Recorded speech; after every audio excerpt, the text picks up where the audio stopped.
Welcome to our channel. Today we how to reset your Eventbrite account preferences, beginner guide step by step clearly. To reset your Eventbrite account preferences, start by opening your web browser. Navigate to the Eventbrite website. Log into your account using your email address and password. Once logged in, locate your profile icon in the upper right corner of the homepage. Click on the profile icon to reveal the drop-down menu.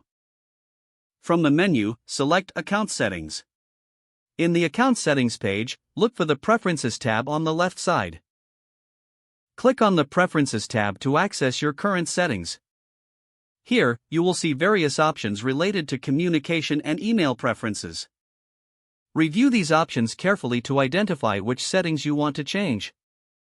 To reset a preference, simply adjust the toggle or checkbox next to each option.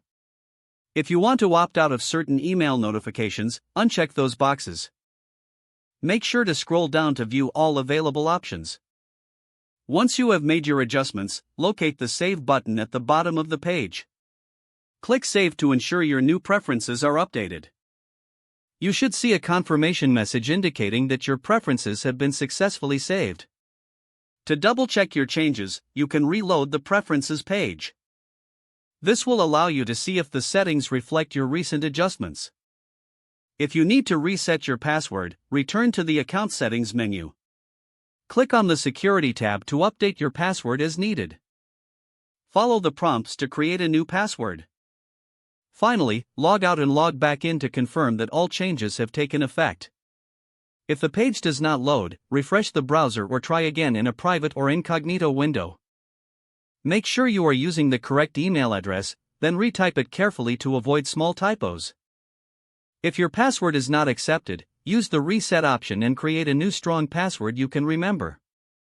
Check your spam folder for verification or security emails, then complete any requested confirmation steps.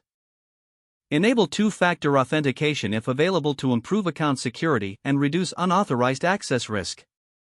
After signing in, review your profile details so your contact information and settings are accurate and current.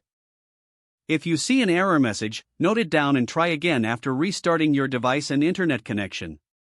Don't forget to like this video and subscribe to our channel for more step-by-step tech guides.